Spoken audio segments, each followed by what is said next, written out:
Expect fiery debate and passionate discussion as me and my panel tackle some of the biggest topics hitting the headlines. It's a place for everyone's opinion. No one gets cancelled, but no one gets an easy ride. Oh, she's on it today! Be ready for conversations that are fierce, frank, and of course, fun. Every Friday, Saturday and Sunday afternoon from 4 p.m. on GB News.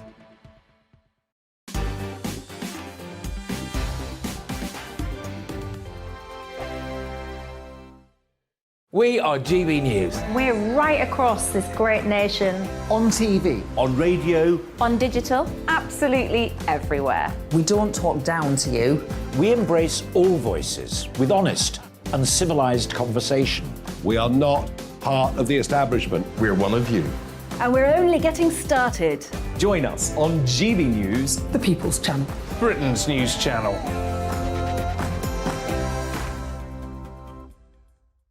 Hi there, it's Stephen and Anne.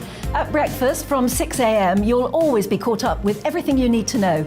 The latest headlines, opinions and debates. We'll bring you the good news and the bad, but most of all, we're here for you. Remember, send in your views and let us know what you would like us to talk about. That's because we're your news channel. And every morning at 6 a.m, it's breakfast on GB News. My name's Tom Harwood and join me 9:30 a.m. every weekday for The Briefing, your one-stop shop for everything you need to know about what's going on in politics today. I wonder if this is a deal that might need to be like the biscuits in this factory, twice baked. Is there not an opportunity here to win out against the extremes? Tom Harwood, GB News. What are you going to do about it? Things should have been done differently, and they certainly are being done differently. Don't miss it. The Briefing with me, Tom Harwood, 9:30 Monday to Friday on GB News. Where would you like to go? Just take me to the studio, please, mate. You know where you're going. I've got a show to do. Friday Night Feast on GB News, 7 p.m. And it's like nothing you've ever seen before. We take a different angle on the week's biggest news stories. The viewers and listeners set me some absolutely mad challenges to do. We're trying to rehome a rescue dog. And yes, there's some other wacky stuff in there as well. I feel like I could take on the world. Well, that's that. Friday Night Feast with me, Patrick Christie's, every Friday, 7 till 9 p.m. on GB News. Be there.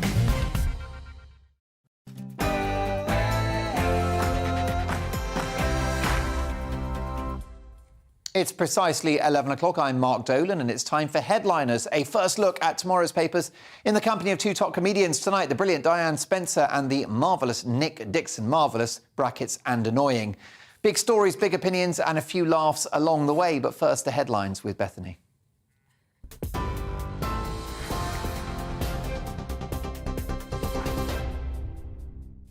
Thanks, Mark. I am Bethany Elsey, here to get you up to date from the GB newsroom. The former Deputy Chief Whip, Chris Pincher, is seeking professional medical support and hopes to return to his duties as an MP as soon as possible. He resigned from his post on Thursday after allegations of sexual misconduct. He's accused of groping two men at a private members' club while drunk. Mr Pincher was suspended from the Conservative Party yesterday after the parliamentary watchdog launched an investigation. He says he's truly sorry. The Prime Minister's 2019 election pledge to build 40 new hospitals by the end of the decade is facing an investigation. The government's official spending watchdog is planning a value-for-money review. It's after the Shadow Health Secretary warned the plans are a waste of taxpayers' money, with many hospitals having alterations or refurbishments instead of being brand new. Wes Streeting has also raised concern over delays, with NHS trusts still waiting for funds to be allocated. The Home Secretary has vowed to get justice for a group of migrants who died in a small boat when crossing the English Channel last year. Priti Patel warned the UK and French authorities would pursue the people smugglers responsible for the deaths of 27 migrants. They drowned after their boat sank halfway across the Channel last November. 10 suspects have appeared in court in France, charged with multiple offences, including manslaughter and human trafficking. British Airways and Heathrow Airport have welcomed measures to help airlines prevent last-minute holiday cancellations this summer. The government will allow a one-off amnesty on airport slot rules, allowing airlines to cancel flights without being penalised. But the summer schedule must be finalised by this Friday to give passengers plenty notice. Recently, travellers have continued to complain of long queues, cancelled flights and lost baggage at UK airports. And more than 1 million people have gathered in central London to celebrate the 50th anniversary of the UK's first ever Pride Parade. Dame Kelly Holmes has said she'll never live behind that curtain again, as she spoke at the event in the capital just a few weeks after publicly coming out. The Olympian introduced singer Emily Sandé before her performance in Trafalgar Square. She also came out in recent months. The Mayor of London, Sadiq Khan, has described it as the biggest and most inclusive Pride Parade in history. I'm quite clear. We're marching today for an open, inclusive, accepting world. We're marching today for those in Oslo, those who haven't made the progress we've made. We're also marching today for love. I'm quite clear. Here in this great city, we should be a beacon of inclusiveness, of openness, but also a place where you can be free to be who you want to be and free to love who you want to love. This is GB News on TV, online and DAB+ radio. Now, let's get back to headliners.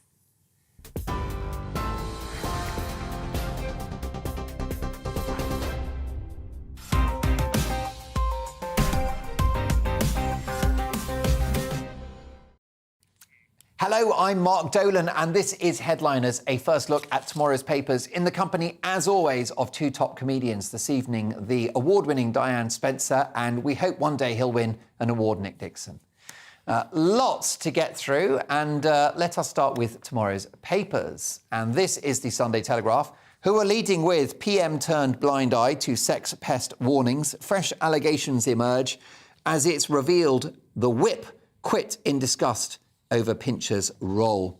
Remainer civil servants are thwarting reforms, says the Attorney General Suella Braverman. And Queen's lighter duties confirmed by the Palace.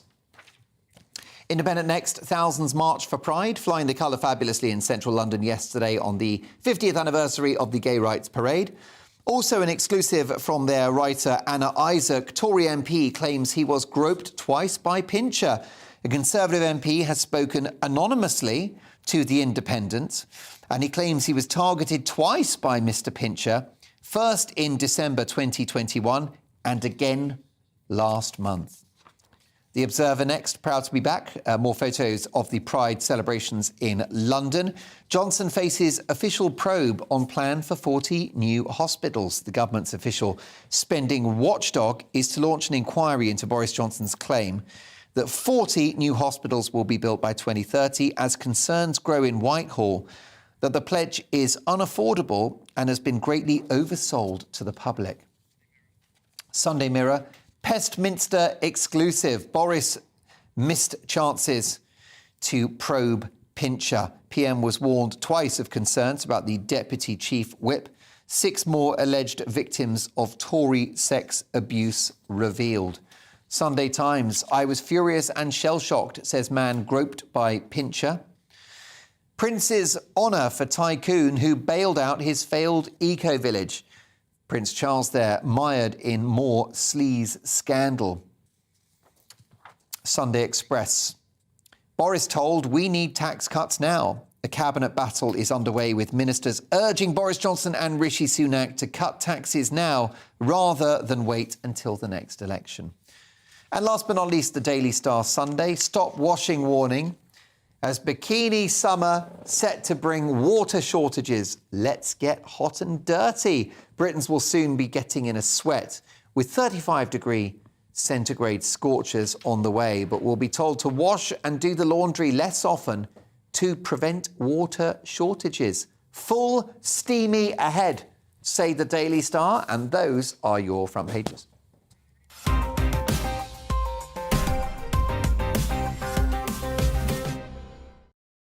And we begin with the Sunday Times and our future monarch, Diane. Tell me more. Yeah, so Cheeky Charlie, he has honoured the tycoon Lord Brownlow. Oh, sorry, I mispronounced it. Lord Brownlow, who bailed out his eco-village. You realise you're going to the Tower for that? I probably am, because Lord Brownlow has made a lot of friends in high places because he keeps paying for things.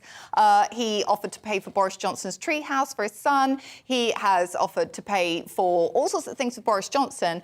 and for Prince Charles. And currently this is being investigated by the charity Watchdog because the Prince of Wales was trying to build this eco-village, and he ended up building 31 of 770 homes. Now, to me, that's a fail. I'm sorry, it's not. You don't even get a mark for effort there. That's just rubbish. In Dragon's Den, I'm out. Totally out. I'm out. Get out, and now you can have your embarrassing interview afterwards. And I don't think you're going to be like the Tangle teaser and suddenly make millions from it. No. And so what happened was, then Lord Brownlow mysteriously buys up these unused properties and he becomes part of the Prince's Foundation, and then he starts giving contracts to his own company to do these up and sell them on. It's basically, it seems that the only thing that's happened here is Prince Charles has failed to build homes. This is our future monarch, and then he's made a rich man richer, and now he's given him this special award. He's a Commander of the Victorian Order, which to me sounds like you're ordering a pie and chips in Shoreditch or something, but... Yeah. Either way, it's not a good look for the Prince, is it? I mean, it's a better look than getting cash stuffed into a suitcase or a carrier bag, but no, it's a terrible look, quite frankly, especially when, you know, when the Queen, bless her, eventually does decide to move on and Charles becomes our king. It's not a good look at all. Well, no, that's right. I mean, look, let's be honest, King Charles is not getting great previews, is he, Nick Dixon? Well, he's not, and you do start to wonder, Simon Evans made a point the other night that has Prince Charles angered someone by dipping into politics and talking about Rwanda policy and so on, because there are suddenly all these stories about him. So has he annoyed someone? We don't know. That's mere speculation. But it is sort of funny that it says here they became close to the peer after ignoring the advice of one of his most senior courtiers. We did a story on Wednesday about how Charles always just simply follows the advice of his advisor, because he'd received, in that case, a massive bag of money from a sheikh. And in that case, he followed advice, whereas in this case, he's followed advice. It seems to be whatever the advice he follows or doesn't follow, he seems to end up with bags of money. I'm not sure how it works exactly. Oh, yeah, by the way, sorry, I did want to say, here's your money for tonight's show. Oh, my God! It's in Is it gold? Unused fibres. See, the money Charles got was in a Fortnum and Mason bag. That doesn't look quite of that quality. By the way, sorry, it's coppers, actually. So, yeah. All £3.50. Right. Let's now have a look at another big story, and it's a political one in the Sunday Mirror. Bad news for the Prime Minister, Nick. Pincher strikes again. Yeah, not ideal. In the Mirror, Tory Chris Pincher says he's getting professional medical support after grope claims. So he's been accused of drunkenly groping two men, and it is unfortunate that his name is Pincher. I mean, what are the odds? It is unlucky. I mean, the odds of a politician groping someone, fairly high, but then of actually being called Pincher, it could only be worse if he was actually called Groper. So that is unfortunate. Now, it doesn't sound great. He's allegedly groped two men, and there was talk of another accusation where he put his hand on the knee of a young Tory activist and said he'd go far in the party. So I'm not advocating groping. I've never done it. I've been groped, but Mark's apologised for that. And I mean, it was more a pinch than a grope, actually. Yeah, Pincher's your nickname around the office, actually. So look, it's not great, but at the same time, there are a lot of bad headlines about it, but one has to reserve judgment because we do have innocent until proven guilty. And I do sympathise a little bit that he's receiving medical support, so I do worry about his mental state. Unless you're a real monster, perhaps of the R. Kelly level, you know, we should be careful. What do you think about this, Diane? Well, it is great that he's getting medical support. Hopefully that will be wiring his jaw shut and maybe wrapping bandages around his hands so he can't touch people that he shouldn't. Yeah, that would definitely help, wouldn't it? Could do that with half of Parliament, frankly. Let's now take a look at the Sunday Telegraph, and it seems factories are facing a winter of discontent, Diane. Yes, so factories have been warned by the National Grid that they may be having to ration gas this winter as they obviously try to stop relying on the Russian influx of gas because nobody knows when the end is in sight for Ukraine. We have no idea. And so the National Grid is saying to factories such as Tata Steel, British Glass, Jaguar Land Rover, they're saying there may be, and I love this phrase, involuntary restrictions, which is another word for rationing. And whether you like it or not, it's happening. Because apparently they've offered this to some of these factories before, and the factories, weirdly enough, didn't take them up on it. So, you know, it's a question. I mean, we have people like Kwasi Kwarteng, the business secretary, saying, oh, well, we need to keep the coal-powered power stations continuing, and I think that's a great idea. Let's not shut them down just yet. We only get 4% of our gas from Russia, but obviously there's a knock-on effect because of what's happening in Europe. For sure. Well, I think it is a concerning story because it's another economic impact as well. And let's be honest, the economy is already pretty punch drunk. Well, the Sunday Telegraph next, and actually same paper, of course, as the last story. And the 1% are abandoning us, Nick. Tell me more. Yep. Wealthy families free Britain as Tory tax rates take their toll. Great alliteration, but what a sentence. The Tory tax rates, not communist tax rates, not Corbyn's tax rates, but Tories are forcing people to flee the country with their high taxes. So this is inheritance tax and the high inflation, low growth environment, which has led to 12,000 rich people leaving since 2017.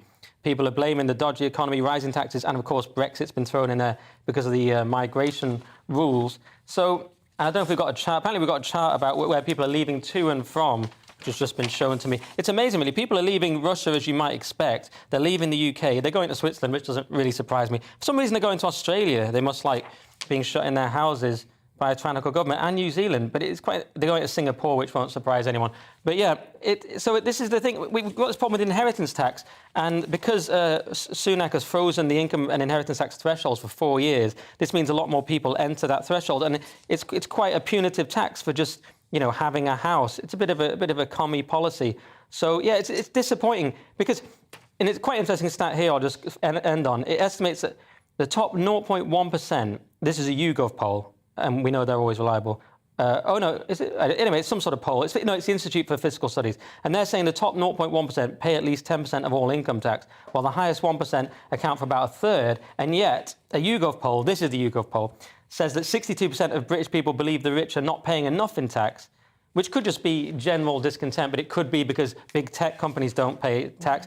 And it points out here, this is shocking, that the Chancellor's rising the tax burden to levels last seen in the 1940s under Attlee's Labour government. So that's where we are. Well, yeah, I've got to say, and I know it's a very political debate, Diane, particularly, left versus right, taxing rich people. But the bottom line is if you tax rich people too much, they go somewhere else, and then we don't get any of that revenue. And I'm afraid that I believe in realpolitik, and if it generates national income and pays for schools and hospitals to have rich people here, then I say bring it on. Well, as the climate changes, we watch the migration of the millionaires and how they travel across the planet.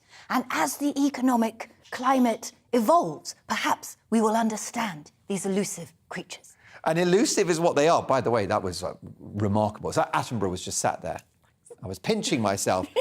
But this is the problem with the politics of envy, and this is the problem with bashing rich people. The bottom line is that they go out, they buy expensive cars. What's the VAT on a new Rolls-Royce? Probably 30 or 40 grand. Oof. No. And that goes straight into schools, hospitals, policing, defence, you name it.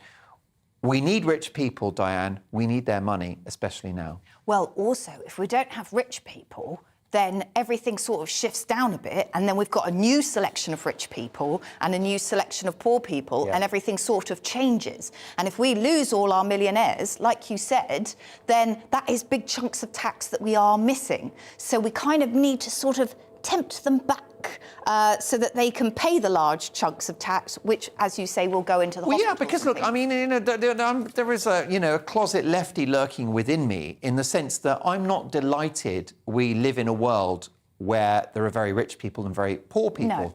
But I just accept that capitalism seems to be the least bad option for human society that we've had so far, because it relies on the natural human instinct to want to accumulate goods. You want more than your neighbour. I would humbly suggest that that's human nature. Plus, the survival instinct makes people hoard. So therefore, it is just the reality of it as how world economics actually functions.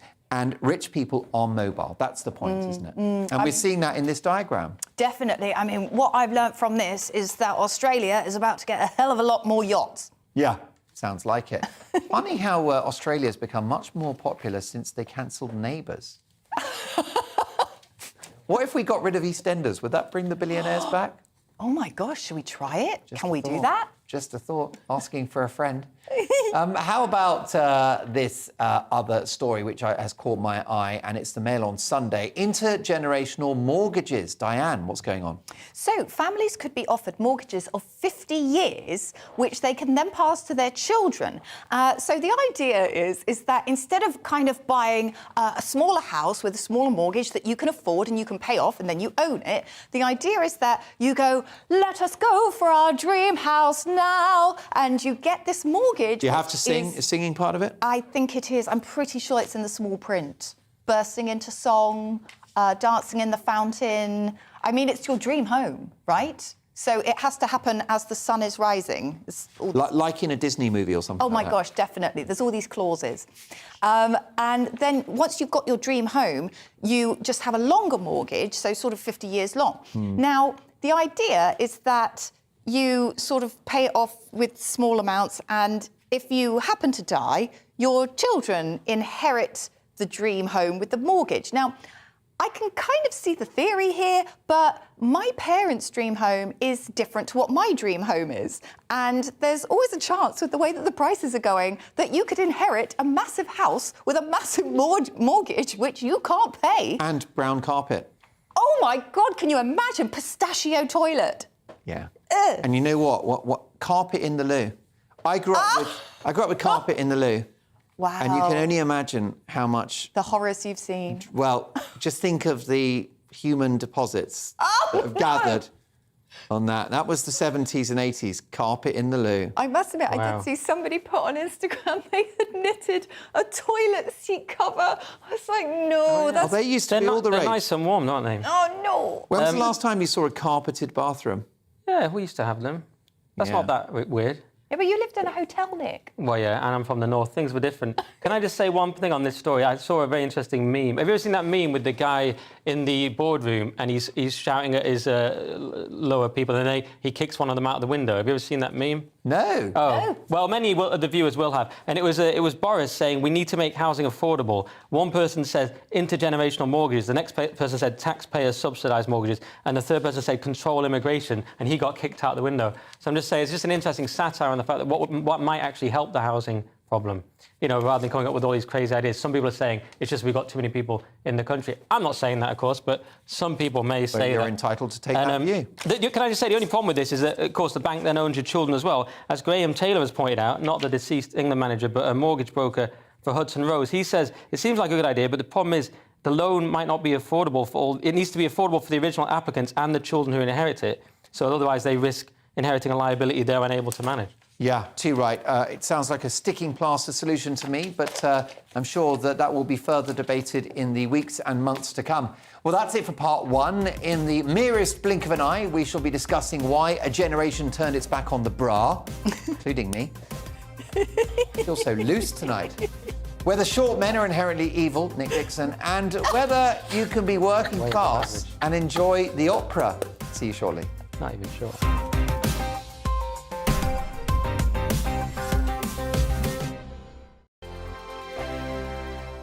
We are GB News. We're right across this great nation. On TV. On radio. On digital. Absolutely everywhere. We don't talk down to you. We embrace all voices with honest and civilised conversation. We are not part of the establishment. We're one of you. And we're only getting started. Join us on GB News, The People's Channel. Britain's news channel.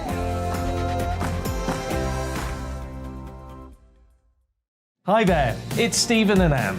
At breakfast from 6 a.m, you'll always be caught up with everything you need to know, the latest headlines, opinions and debates. We'll bring you the good news and the bad, but most of all, we're here for you. Remember, send in your views and let us know what you would like us to talk about.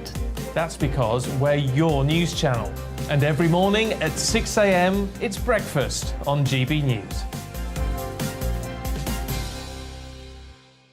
My name's Tom Harwood and join me 9:30 a.m. every weekday for The Briefing, your one-stop shop for everything you need to know about what's going on in politics today. I wonder if this is a deal that might need to be like the biscuits in this factory, twice baked. Is there not an opportunity here to win out against the extremes? Tom Harwood, GB News. What are you going to do about it?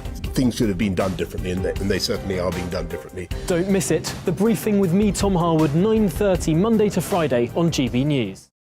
Where would you like to go? Just take me to the studio, please, mate. You know where you're going. I've got a show to do. Friday Night Feast on GB News, 7 p.m. And it's like nothing you've ever seen before. We take a different angle on the week's biggest news stories. The viewers and listeners set me some absolutely mad challenges to do. We tried to rehome a rescue dog. And yes, there's some other wacky stuff in there as well. I feel like I could take on the world. Well, that's that. Friday Night Feast with me, Patrick Christie's, every Friday, 7 till 9 p.m. on GB News. Be there.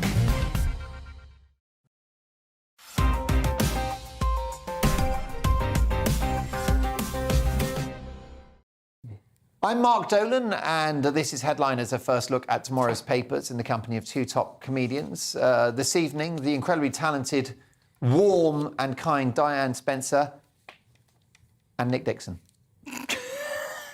There's got to be some sort of discrimination. I'm warm because it's so hot in the studio. The amazing, insightful, creative Diane Spencer, a philanthropist, an artist, a poet, and Nick Dixon's here as well. I don't have to do this show. That's a view that many viewers share. Let's now go to the Sunday Telegraph and a revolution that I'd like to grab with both hands and offer full support for, Diane. Yes. Well, I think that Nick will love this story, so I'm going to defer to Nick almost straight away. But Prince Andrew and aides thought he'd performed wonderfully in the Newsnight interview, which is hysterical. This, of course, was the Emily Maitlis roasting, I think we could call it that. Yeah, the one where he said, no, I don't sweat, and I was in Pizza Express in Woking, like the interview. And, you know, we would have all thought that as soon as he walked away from that, his team would have been mortified. But they all went up to him and went, that went really well. And it kind of makes you think, what is he like the rest of the time if that went really well? Well, no, I get that after every episode of Headliners. But, yeah, this was the Prince Andrew and aides thought he'd performed wonderfully in Newsnight interview. So the woman who set it up believed that it had done so well. And Sam McAllister, who actually is apparently a woman, or if such things still exist, just for clarity, said she couldn't look at anyone after it. She said, I could barely believe his people hadn't stopped the interview. And yet, then she goes, and then it hit me. He thought it had actually gone well. He was in such a good mood that he offered us a tour of the palace. And so this was that was just a story about self-awareness, really. I think Prince Andrew perhaps lost it in the Falklands when he lost his ability to sweat. Well, that's a very good point. Nick Dixon, is Andrew like one of those up-and-coming comics that dies on their backside at a gig in a middle spot and thinks it's gone really well? Oh, yeah, I know those. I mean, you must have some experience of that, Mark. Not personal, but as an MC watching them, I mean. Oh, I've been there, don't worry about that. But yeah, it's weird, isn't it? There's some comedians who just bomb for 10 years and they just still think they can do it. It's mad. Yeah. And politicians have it too, don't they? The seemingly impervious to self-reflection. They've got to have a bit of that Teflon, haven't they? But it can go too far. You're the opposite. You're like absolutely shred at a gig. You'll murder. Yeah. And you'll be like, oh dear, that was too long. I know. The joke didn't work. And it's better to be like that, to be painfully self-loathing and self-critical, because that's how we improve, Mark. Well, that's exactly right. Now, Diane Spencer, can we talk about bras?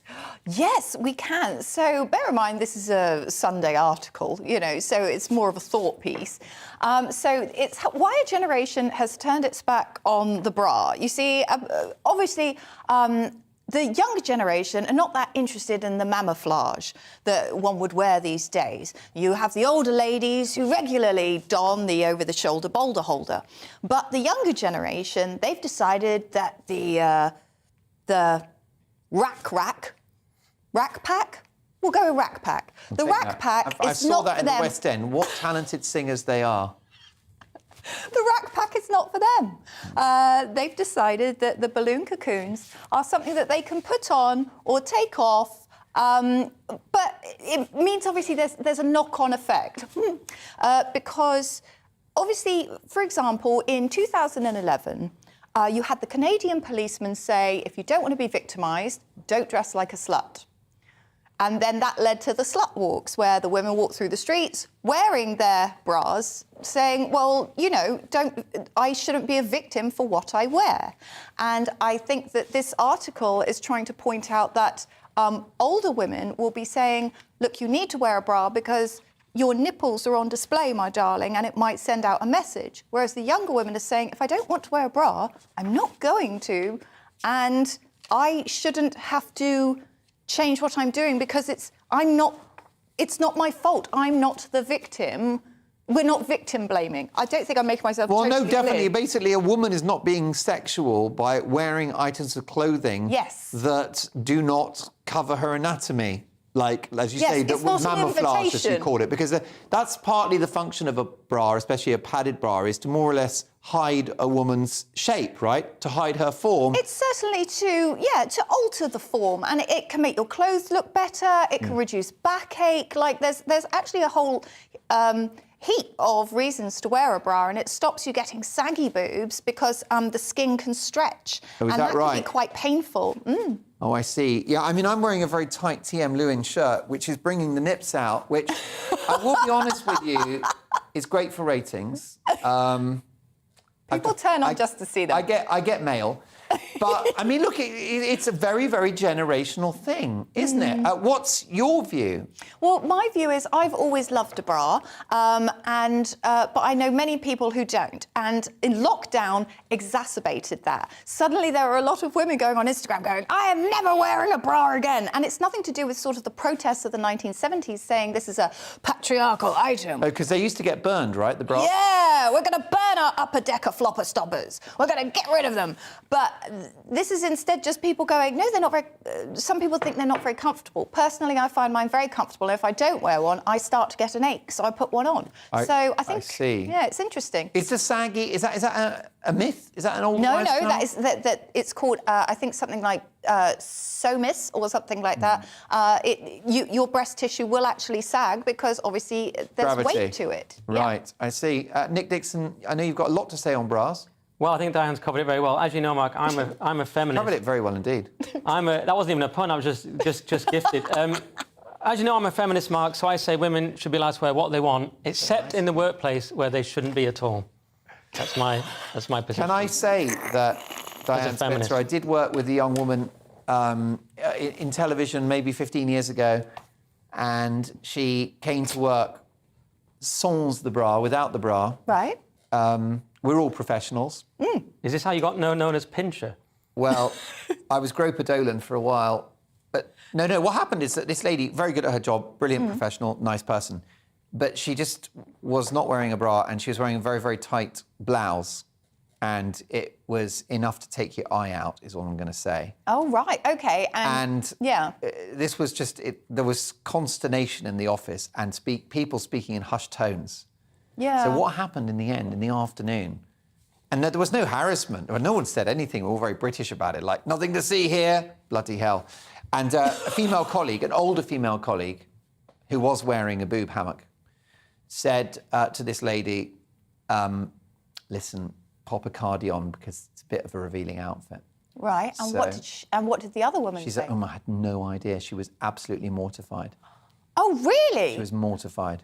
Now, that is interesting because obviously there are Free the Nipple campaigns and there are people who there's even an Instagram account which actually shows a nipple and doesn't say what gender it's from because Instagram will not let you show a female nipple, will let you show a male nipple. So there you go. Crazy So that's days, interesting. isn't it? That's how she reacted, whereas a younger woman might say, so what? They're my nipples and maybe other people shouldn't look.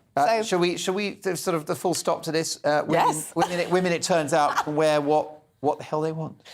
Is that a crazy idea? As long as they don't take someone's eye out, maybe? That's a hazard if ever I saw one. This next story is from the Sunday Times, and being a man of my stature surely makes me inherently good. Thoughts, Nick? Tell me. So this is not all short men are evil, trust me, in the Sunday Times. Now, you wrongly implied I'm short. I'm 5'9½", well over average. And also you're broad as well. Thank you very much. You're barrel-chested. Cheers. But this is about... I've got loads of jokes on height, but you can check out my stand-up on YouTube. I can't be bothered doing it. So this is... so Ben Wallace blamed Putin's aggression on his lack of height. And it called it small man syndrome. And so John Holmes has written an article rebuking this in the Sunday Times quite well. He points out several things. I mean, there's always been this prejudice against short people. And by the way, people are talking a lot of rubbish about Putin. Johnson said the other day that that he was a classic toxic male, which I thought was ridiculous. It's much easier, though, isn't it, than going into the complexities of geopolitics, the expansion of NATO and, you know, all this kind of thing. But you could look at the war, but it's easy to say Putin's nuts or he's too small. And this is a good rebuke of this. He's pointed out that Saddam Hussein 6 foot, Idi Amin was 6'4", and he has this interesting stat that 1.8%. You get a 1.8% increase in wages for every additional inch of height. And I've seen Mark Dolan's wage slip compared to mine, and I can confirm that. So basically, you get paid more, your whole life is better. And it's just very unfair to suggest that small people are a problem. As he points out here, look who repelled an evil army of invaders, the Ewoks, which I thought was... And Diana is very tall. She looks even taller than usual there. Grown in stature, in my view. She doesn't talk because her torso is so long, and that makes me look shorter. But my seat's also lower. I give up. Enough about your seat, Nick Dixon. Let's crack on to the next story. And this is a very interesting one indeed. It relates to Wimbledon. The Mail on Sunday. And Wimbledon perhaps isn't the arbiter of manners and decorum after all. No. So now Wimbledon staff revolt. Workers complain low attendance means they are being sacked on the spot for minor issues like taking breaks to watch amid the lowest crowd turnout for 15 years. Now, this seems to be a massively inappropriate treatment of the workers by the people who run Wimbledon because they are cutting the workers to make the profit. I assume that all the bosses are still going to keep their bonuses and the rest of it. And what has happened is that this is the lowest turnout at Wimbledon, and so now people are being fired for what they say are minor things that they're doing. Now, some of them I would say are not so minor. Like, one of them was drinking champagne, and I think that if you're working, you're probably not supposed to be drinking while you're working. But there were other significant things, like somebody cleaned a toilet. They sat down after they cleaned the toilet and they got fired. How is that fair? That's absolutely appalling treatment. They're kind of going a bit P&O on them, which is dreadful. And yeah, they're just trying to cull people, so they're being kicked out for minor things just because they haven't got the footfall. Yeah, and I think it's really bad form. If you think about the number of people that go to Wimbledon walking around with Rolex watches, they've paid hundreds of quid for centre court tickets, and then the people that serve them are treated so badly. Well, also, they're selling too many corporate tickets, and the people who are turning up with these corporate tickets aren't necessarily interested in the tennis. They're kind of there for the atmos. Do you know what I mean? Complaints, weren't there, about empty seats in the centre court? Or was it court number one for one major game? So has Wimbledon lost its lustre, do you think? I think it definitely has. Yeah, I mean, some of it's... New balls, Nick? Yeah, it's been blamed on COVID and the lack of Roger Federer and the cost of living, but I also was a bit put off by the rules on Russians, which I thought were a bit harsh. And then also... stupid. Yeah. I think we're the only tournament in the world, tennis tournament, that have banned Russian athletes. And as we've seen, none of it's really working. The economic sanctions have backfired, but that's a whole other topic. But and also, I didn't really like the treatment by the tennis world of Djokovic. So I played a lot of tennis in my life, but I didn't really like the treatment of Djokovic, so I was also a bit put off by that. Ridiculous. When he chose to not have the medical treatment that he didn't want. Good luck to him. That's right, his body, his choice. Let's now have a look at The Observer. And, Nick, this is an interesting story. Should the working classes stay in their cultural lanes? Well, that's a much bigger question. But this is opera director condemns Raab sneers at Angela Rayner's visit to Glyndebourne. As you probably followed the other day, Angela Rayner went off to the opera and Raab mocked her for it. And now the former head of the English National Opera, John Berry, has hit out at this, saying that it's incredibly sad and embarrassing coming under attack for going to an opera is ridiculous. A little bit of nuance here, though, is that although, of course, anyone should be able to go to the opera, what Raab was really saying, he was saying it was ironic that while the rail strikes were on, she was actually at the opera, being a champagne socialist, as he put it, and that it was indicative of where Labour are politically. And I actually think that point still stands. Although anyone can go to the opera, it was ironic that she was at the opera during the rail strikes, and it was a decent jibe, I still think, because that is what Labour have done. They've abandoned the working class. So it is quite a good metaphor, I still think. I don't think it is, actually. I think that you should be, like, you've got all these Tory people doing whatever they want. They're having parties when they literally shouldn't be. And just because she goes to the opera, she was invited to go to the opera. And she went because one of her, I think it was one of her constituents, said, come along. And she had a great day. And I think this is sheer snobbery. And also, it is very backwards towards the the opera itself, because there was a gentleman, the person who produced the Glyndebourne Festival, and he said, look, we're trying to bring in new audiences, we're trying to say that the cultural events are there for everyone, and if you now shove opera back into this elitist ideal, then you're not saying that it's for everyone. And Dominic Raab, I'm sorry, but good grief, he is just terrible. He's appalling. The funny thing is, I agree that anyone should be able to go to the opera and you shouldn't discourage people. But I also, and Angela Raine should absolutely go, perhaps with their new mate Jacinda Ardern, and they could talk about authoritarianism. But what I just thought was it's just a very tempting image for Raab to use. And I still think it was effective, even though I agree with what you're saying. There you go. Please don't agree. It's not good. It's not what the show's about. We've saved our best till last. No word of a lie. We've got some cracking stories for the final section of the show. My good friend Nick Dixon will be telling us why America is a mess, why certain smells are making a comeback, the dearth of fat actors, and Diane will be examining the tomb of King Arthur. Not literally. She's not in Diane Jones. Oh. See you in 2. Try the liver. I'm here all week.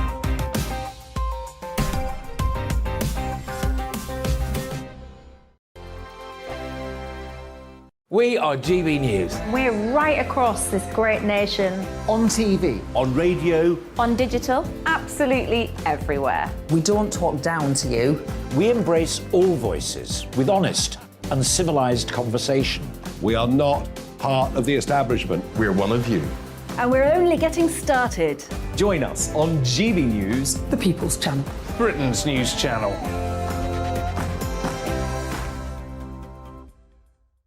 Hi there, it's Stephen and Anne.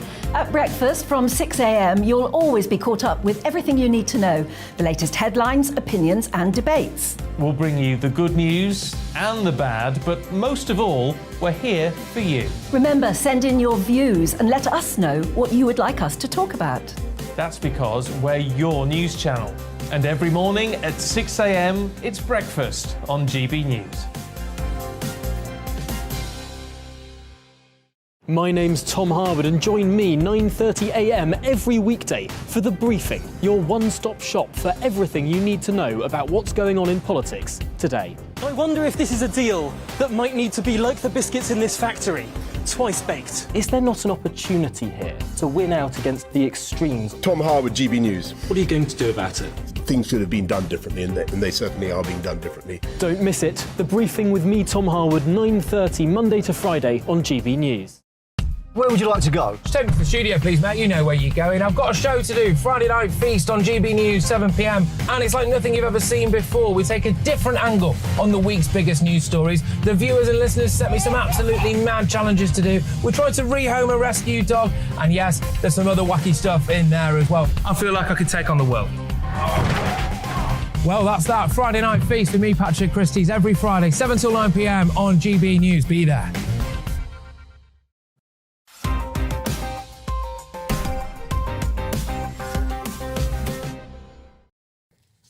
I'm Mark Dolan. This is Headliners, a first look at tomorrow's papers in the company of 2 brilliant comedians. Tonight, the marvellous Diane Spencer and the delightfully talented and hilarious Nick Dixon. Let's get to the Times now and prepare yourselves. Nick Dixon's about to educate all of us, and indeed the West, on how to save America. Yeah, so the article's called Why is America Such a Mess? A bit of a think piece from Adam Smith, not the guy that wrote Wealth of Nations, he died in 1790, but an Oxford academic. And he's saying, riven by culture wars and arguments over guns, abortions and elections, the US has not been so divided since the Civil War. And the whole piece is about, will there be another civil war of some sort and what form will it take? But unfortunately, the piece it's interesting, but it's horrifically biased. I mean, for a start, it's talked about the disturbing testimony about Donald Trump's behaviour in the White House, which was this questionable testimony from Cassidy Hutchinson suggesting Trump was somehow turned into Jason Bourne. But that's a whole other topic. So he talks about... Do you not buy that story? I don't buy it. There's a brilliant meme, because I like my memes, of Vince McMahon from the WWE wrestling. And the meme goes, Trump can't hold a glass of water, Trump can't walk down an incline, Trump can take out the Secret Service like Jason Bourne. So there's a certain irony there. Trump's capabilities seem to change radically depending on what's convenient. Now, my problem with this piece is, there's a very interesting sentence here. He says, did the rebellious colonists of 1776 create a country dedicated to the radical idea of human equality, or did they create a fundamentally conservative republic? And it's the latter. But what he tries to do is, he tries to basically blame the right for everything throughout history and change his argument. So he talks about how in the Civil War, those in the northern states, wanted to free the slaves. They were worried about the extremism of the Supreme Court, and he's trying to make a link with now and the abortion rule. But he misses out the fact that it was Republicans that freed the slaves with Abraham Lincoln. He also makes reference to the Jim Crow laws, but he doesn't mention those were Democrat laws.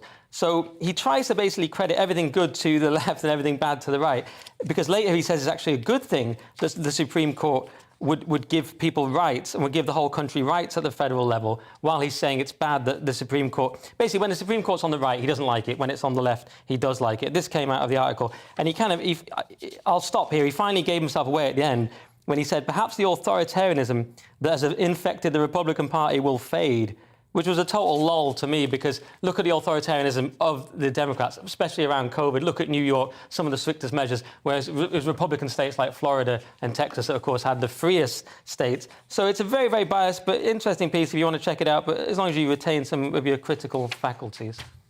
Yeah, I mean, they say America's a mess, but, I mean, Netflix is good, isn't it? Netflix is great. Stranger Things, very entertaining. Donuts are good. Correct. I mean, this is one of those... The Big Mac? Oh. The iPhone? I would say that, yeah, this piece, it's in the Sunday Times, and if you want to, read about America and the state that it's in, because obviously we've been watching the Roe versus Wade thing, and we are sort of watching America seriously tear itself apart. If you're interested in that whole situation, then it's a good piece. So, treat yourself like a New York cop. Get a donut, get a cup of coffee, sit down, have a read. And just go for it. I mean, the important issue, Diane, is that we need America to be a healthy, prosperous, functioning democracy, don't we? Because it's a global beacon for freedom and for Western values. It really is, and it's alarming that it's breaking down like this, because obviously there are then echoes that are being felt across the pond our way. Well, yeah. I mean, I say this, Nick Dixon, to people all the time with this endless America bashing, which is be careful what you wish for. Do you want the world's global dominant superpower to be China, an unelected dictatorship that controls its citizens digitally? Yeah, I mean, the America bashing is bad, but the problem is America's lost confidence in itself, which is what articles like this are about, because half the country hates America now, and they're having, obviously, an internal battle, which this talks about. The problem is, no one will admit fault. So here, because this article's a little bit biased, he talks about the vulnerability of the system to people acting in bad faith has been dramatically demonstrated by the hearings in Congress about the Jan 6 insurrection, so-called. They're obsessed with January the 6th. They're obsessed with January 6th. You can tell if you're on the left if you call it an insurrection. But he ignores here, for example, the Russia hoax that was bad faith from the Democrats during Trump's time, the 2 failed impeachments against Trump. And so, and by the way, there's this claim, Republicans won't accept the election result. Well, I watched a 10-minute video the other day of Democrats not accepting, the 2000 election result, which maybe had some merit with Bush and Gore, and then the 2016 election result. People like Jimmy Carter, Hillary Clinton have repeatedly it implied there was something dodgy there, with the Russian interference and so on. So both sides are doing it. Plus a botched foreign policy in relation to Afghanistan and, I would argue, Ukraine/Russia. I think the Americans are really struggling. Washington are struggling for a position. They seem to be smarting for war with Russia. And then we've also got America's great cities like Los Angeles and Washington, D.C. and Seattle absolutely riven with crime. Just lawless cities now, arguably at the behest of left-leaning governors, I mean, defund the police, all the rest of it. It's a nice idea, it ain't working. And we have the tragic shootings in Chicago, lots of people dying, often black people, and BLM don't seem to care about them. Too right. Well, let's power through a few if we can, because lots to get through before 12. The Observer next, and are there some things from the past that are best left alone, Diane? Sure. I mean, this is a nose for history. Academics are recreating lost smells from the past.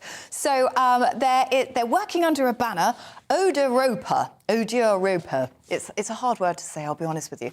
And what they're trying to do is they're trying to create a catalogue of historic smells, because they say, well, we catalogue history visually, audibly, and we do it even tangibly, you know, like where you go to the museum and you visit like boats, costumes, things like that. But now they want to actually generate the smells. And I was thinking, that would be a brilliant idea, because I seem to remember walking around Hampton Court Palace and I had an audio book on, and they were doing the audio tour, and when they were talking about making pork pies for Henry VIII, you're stood in the kitchen and you could hear them making the pork pies. How wondrous would it have been if I could actually smell the kind of pork pie that he would have been making? So they're trying to bring some smells into history and create a catalogue for us. Well, I think it's a lovely idea. Apparently, your smell is the most enduring memory that you will have. And apparently that's the one thing, you know, you forget a face, you forget a name, you forget certain information. But blow off just once in a lift and no one can forget you. Yeah, exactly. Well, I mean, I think that's the point, isn't it? That our smells are our history, Nick. They are, but my only question is, do you really want to bring them back? It's saying here, someone's saying it's really hard to get the information you need to bring back smells. Anyone who's been to the Jorvik Viking Museum in York, it's entertaining for 10 minutes, but do you really want those smells back in your life? I think we've evolved past many smells that should stay in the past. That's my personal... You put them in the museum, so right. You go to the museum to smell them. Oh, yeah, I suppose that's true.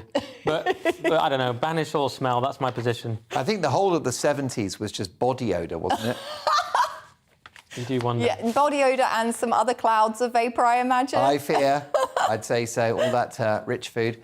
The next story is in the Daily Star, and it's in Nick's wheelhouse, frankly. Christianity and sandwiches. What's not to like? Yeah. In a bakery threatened with court over blasphemous sandwich that disrespects Jesus. So the Bridge Breakhouse in Whaley Bridge, Derbyshire, had this sandwich called Jesus Christ. I mean, it's moderately funny. Diane's laughing. To be honest, they had funnier ones. They had my favourite was Jean-Claude Van Ham, which is pretty good. I mean, Jean-Claude Van Ham, that is funny. My problem, of course... Now, someone apparently vandalised the menu in response, and someone sent a letter claiming to be from the Holy... Well, claiming they had to give £300 to the Holy Trinity Church. Turned out the letter had nothing to do with the Holy Trinity Church. And this was breaking news on GB News. Was it? Yeah, oh, Andrew Eborn was on the Saturday morning programme with Esther McVeigh and Philip Davies, and he kind of revealed that he had done some research and discovered that somebody had basically nicked the letterhead because he rang them up. Oh, good. Well done, GB. But my main point about this is that, although it is quite funny and I don't particularly care, the point that riles people is you wouldn't do it with any other religion. You know, do they have a cake of Muhammad? Very unlikely. Do they have puns about other faiths? Probably not. So we although I don't particularly care, obviously I believe in free speech, there is this thing that we only mock Christianity. Totally.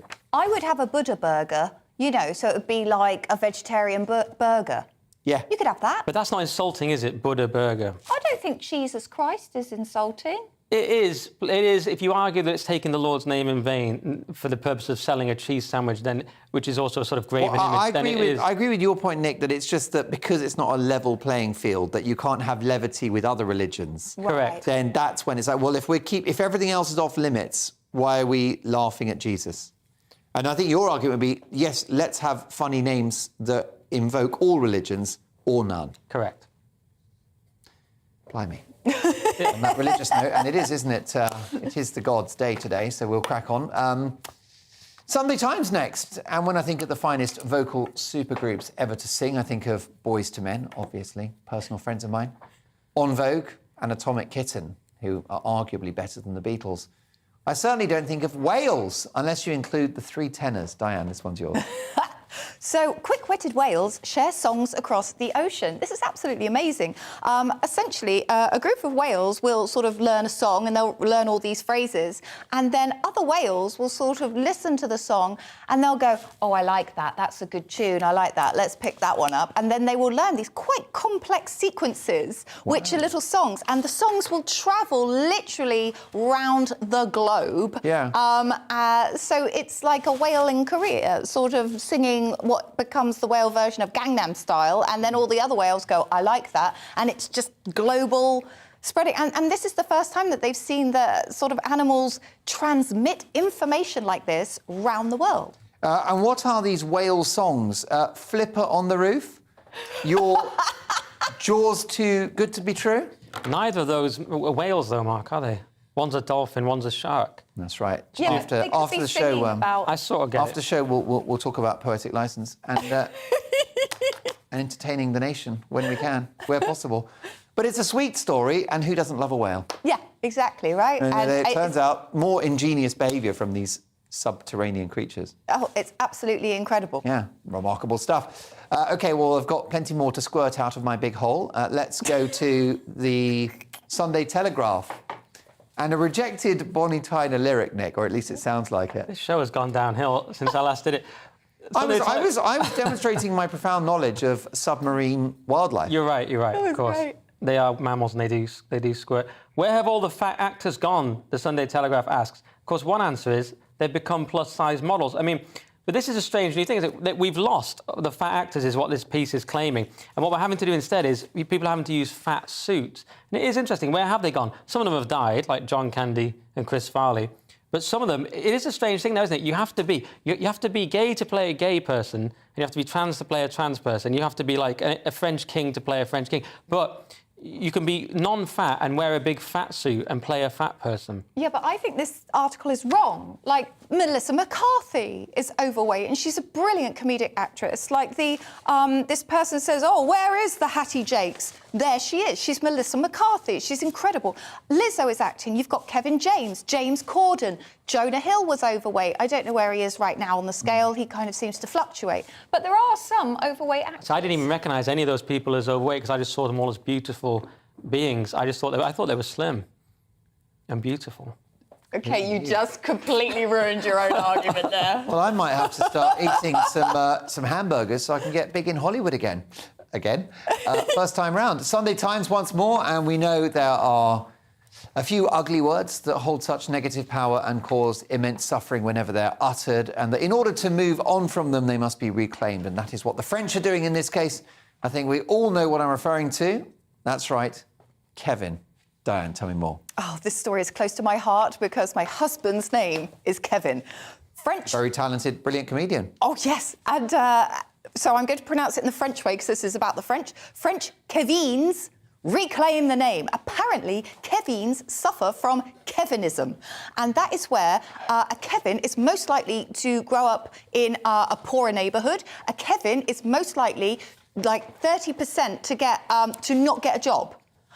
Kevins are just especially a short Kevin. I mean, just kill yourself. Oh, my God, a short Kevin. Forget it. You've got no chance. Whose wife's called Karen. It's over.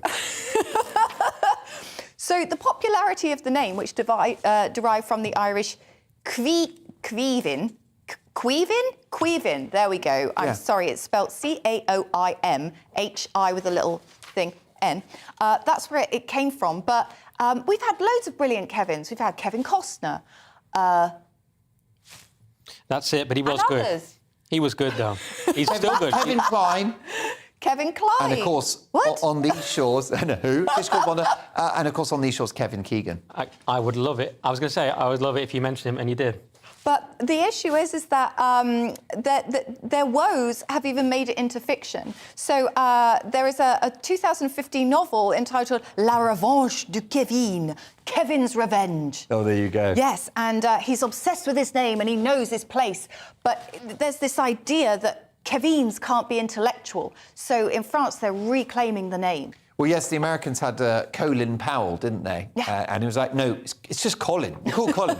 Call him Colin. Sounds like a legend. Nothing wrong with Collins, by the way. Plenty of those watching, I've got no doubt. Right, where do you fancy going, Fraser? What's our last great story? What do you fancy? Blood. OK, can we go for the King Arthur tomb? Tell me more about this, folks. OK, so the tomb linked to King Arthur is going to be dug up. They're going to... there's a massive stone in Herefordshire which has marks on it left where Arthur slayed a giant. It's a prehistoric tomb. It weighs 25 tonnes, and you can pay to go and watch them lift up this stone because they want to discover more about King Arthur. Now, is anybody else worried about them lifting up what is essentially a magical rock? Correct. I'm worried about them bringing back the smell, but apart from that, that was a callback to an earlier story, guys. Nicely Very done. clever, wasn't it? This show is not just thrown together, let me tell you that. Well, look, team, thank you for a brilliant show. It's been a fabulous debate, and we will, of course, have another whistle-stop tour through Tomorrow's papers at 11 o'clock, and I'm back tomorrow at 9 for Mark Dolan tonight. Very excited because live in the studio, my panellists are the Crankies. That's right, Jeanette and Ian Cranky are live in the studio giving their reaction to the big stories of the day. We've got a great Mark Meets as well and a great big question. A quick shout out to the brilliant Faye, who is our director on this programme, who's poorly. We wish you well and we miss you. And thanks to Daryl for doing a double shift because he is a legend. And of course, Fraser and all of the team that do such an amazing job here at GB News on Headliners. I'll see you tomorrow at 9. Keep it GB News.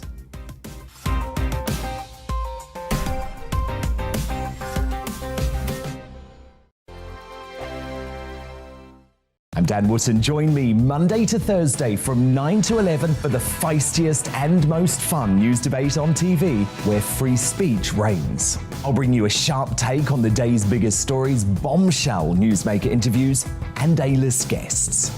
And I guarantee you, no spin, no bias, no censorship, and no reason to go to bed. That's Dan Wootton tonight, Monday to Thursdays from 9 on GB News. On Mark Dolan tonight, we have a simple plan, which is to inform, stimulate and entertain in equal measure. It's all about getting your opinions on the national television airwaves. I love my viewer emails, mark@gbnews.uk. So do join me from 9 p.m. to midnight every Friday, Saturday and Sunday for big guests, big opinions and a big presenter. 6'5", don't you know? See you then on GB News. We are GB News. We're right across this great nation. On TV. On radio. On digital. Absolutely everywhere. We don't talk down to you. We embrace all voices with honest and civilised conversation. We are not part of the establishment. We're one of you. And we're only getting started. Join us on GB News, the People's Channel. Britain's news channel.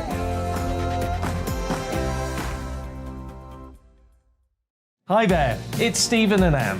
At breakfast from 6 a.m, you'll always be caught up with everything you need to know, the latest headlines, opinions and debates. We'll bring you the good news and the bad, but most of all, we're here for you. Remember, send in your views and let us know what you would like us to talk about. That's because we're your news channel. And every morning at 6 a.m,